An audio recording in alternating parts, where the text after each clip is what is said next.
Our topic this week is emergent literacy, and we're going to be examining how literacy skills emerge in young children. To start this week, we have our story of the week, and the story this week is called Mouse Paint by Ellen Stoll-Walsh. I'd like you to listen to the story by following this video and brainstorm ideas of how to use the story across the curriculum. Dropbox your ideas and then go to the next slide to view my resources and my ideas. It's a great story, and it's a simple story that you can use with our youngest boys and girls. These are some of my ideas. I wanted to point out that we have a biography for Ellen Stoll-Walsh. We have a Pinterest board and a book list area, and these are 3 free units that go along with the story today. Right here is our weekly literature sharing video, and you can look at my answers here and listen to the video at the same time. Here's our weekly message. There's 3 things I want to point out in the message. While you're reading it, I'd like you to click here, and this will give you some data that you shared about your earliest literacy experiences. It's just interesting to see personal data for each of you. Next, I'd like you to visit this link in red, and that's going to give you a KWL chart. You're going to fill out the K and the W at the start of our presentation this week. We'll revisit it at the end and add the L. And last but not least, our weekly journal this week is how can storybooks and language experiences be used to effectively teach beginning reading? So think about that. Storybooks and the language experience activities, how do they teach beginning reading? Moving through the presentation, we have emergent literacy defined, and then I'm going to share with you the difference between the philosophy of emergent literacy and reading readiness. And this video will explain the 2 differences to you.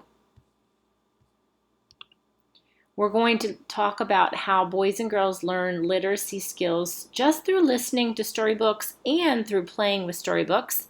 And there's 3 main kinds of storybook learning: using big books, using interactive reading and writing, and using electronic books. And we'll get deeper into each one of those as the slides follow.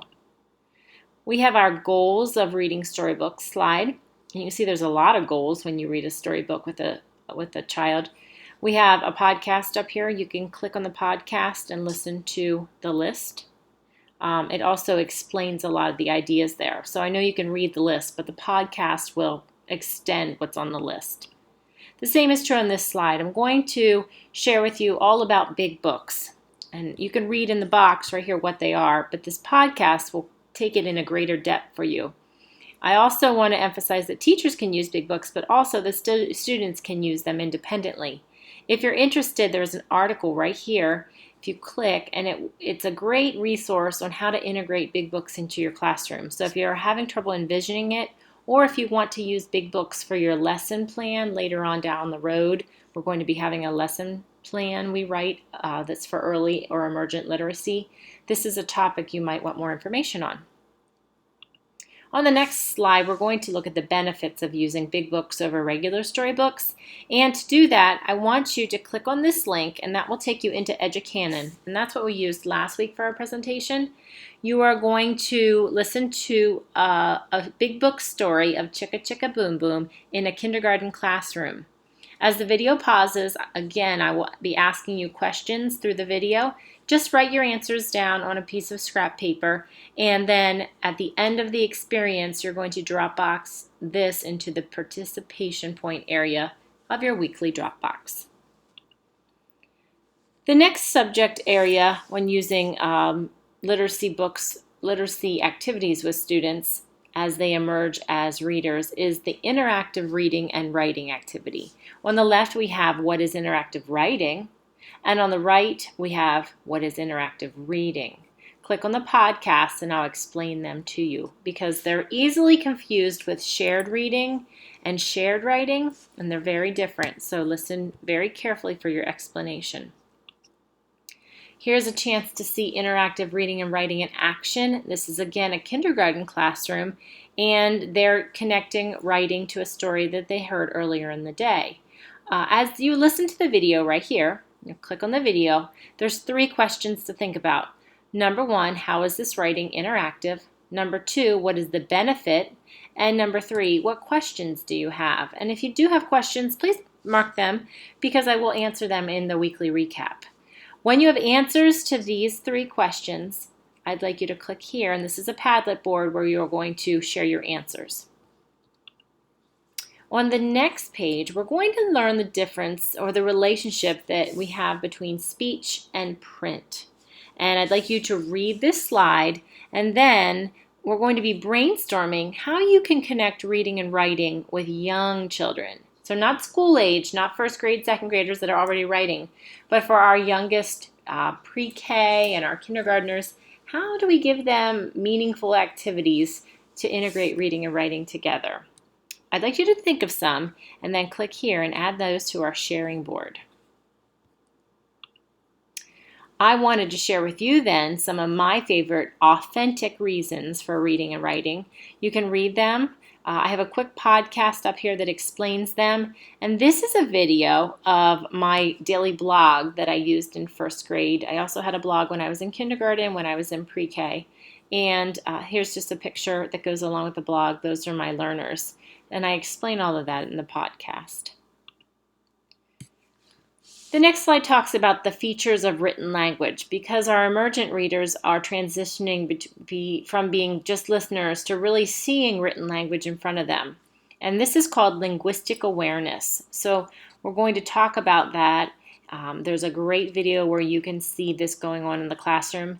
Before you watch the video, click on the podcast so you have some background knowledge and then you can apply it to the video. And what we're talking about are concepts of print skills. The next slide is an assessment for concepts of print. And this is a way that teachers really can track each child through individual assessments to see if they're ready to become a reader. And so we have a couple things going on this page. First of all, we have a video that is going to explain to you how to use the concepts of print assessment. We also have the actual checklist that teachers use in their classroom. You can click on this and it will take you right to it online. If you have any trouble though, you can just go to D2L and it is in the presentation folder for the week. The next area you will talk about, or we will talk about, is phonemic awareness. And I know phonemic awareness is something many of you have wondered about because it's on our weekly literature sharing. I'd like you to listen to the podcast as I discuss the components of phonemic awareness. And then on the next slide, you're going to take a quiz of your phonemic awareness skills. Now, this quiz is just for fun. To take the quiz, you're going to play the video and you'll write your answers down on a piece of scrap paper and Dropbox them at the end. But it's just for you to become aware of your phonemic awareness skills. Some of you might find this assessment extremely easy. Some of you might be completely baffled by it. And either way, that's fine. But if you're one of those people that you are baffled by phonemic awareness, it's definitely something you want to brush up on before you have to teach it. So it becomes that awareness that it's something you have to work at a little bit. So take the quiz and see where you fall with your phonemic awareness abilities. This is an assessment of phonemic awareness that would be done with one child. And so I have a quick podcast that explains it to you and explains how these assessments work. But I do have a video here of one of the most popular or most common phonemic awareness assessments called the Yop-Singer Phonemic Segmenting Assessment. So a couple things I want to share with you. I'd like you to watch the video, but you don't have to watch the whole video. I actually think it's pretty long. If you just watch a minute or two of the video and even kind of move the video along so you can see a couple different parts of it very quickly, it will just give you some background knowledge about what this assessment looks like. Also, if you click here or you go into D2L to our presentation files, I have linked this assessment that the little boy is taking that you can see the directions and the recording sheet. It might be something you'd want to save for when you're in the classroom because it's a very powerful assessment tool. That was all the assessment part of phonemic awareness. Now, I have included 2 videos of how to integrate phonemic awareness practice in age-appropriate ways for your classroom. So this is not in a classroom situation, but it's a young girl doing blending and segmenting, and it's something you could definitely do in your classroom at any point. This is a rhyming song and story for preschool and kindergarten students to practice phonemic awareness. Again, you don't have to watch the whole entire video. I know these presentations can get long if you watch every single second. So, get a gist of what it looks like, because when you're doing that weekly literature sharing, these are the kind of activities you're going to put in for phonemic awareness. We want them to not be worksheets because we have young learners. We want hands-on, kinesthetic, fun activities that integrate music or poetry or literature. So these are 2 great examples you can check out. Also this week, you'll be making your pin board for phonemic awareness / emergent literacy.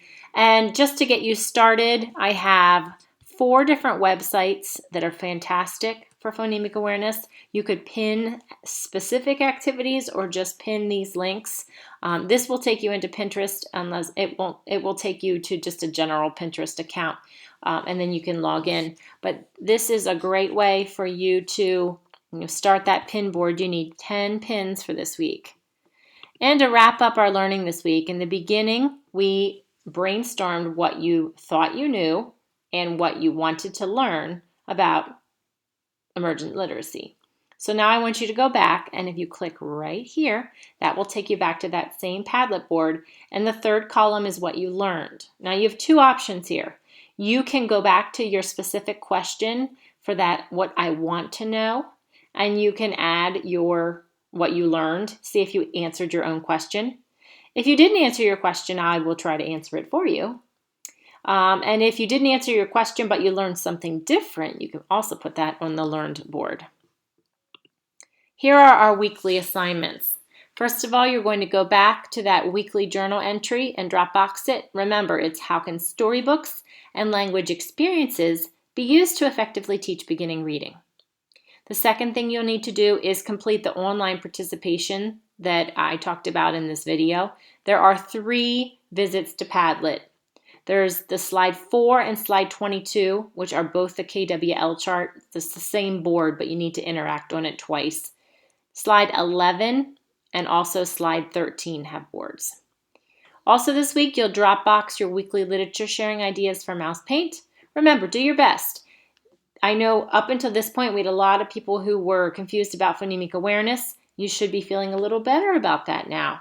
Next week, we'll talk a little bit more about phonemic awareness and then move into phonics, and we'll talk about the differences. So we're going to slowly be covering each of those topics on our weekly literature sharing. So Dropbox your ideas, and then for number 4, you're going to Dropbox any hard copy participation activities that we did within this presentation. So we have 2 this week. You have your answers to the phonemic awareness quiz, and you just jot those down on scrap paper. And then you watch the Educanon video, the Chicka Chicka Boom Boom story, and you're going to share your answers with that to me as well. Any way you want to share them is fine. Number 5 is your pin board, and we already kind of piggybacked on that, talking about our 10 pins. And to get you ready for our next presentation, you're going to read chapter 4 in your text. You don't have to read that very closely. Just skim it and look at the big ideas. And then when you hear about them in the presentation, you'll have some background knowledge. Just skim it though. And that is our week of emergent literacy. I'm excited for you to view this, and hopefully you learn a lot from it.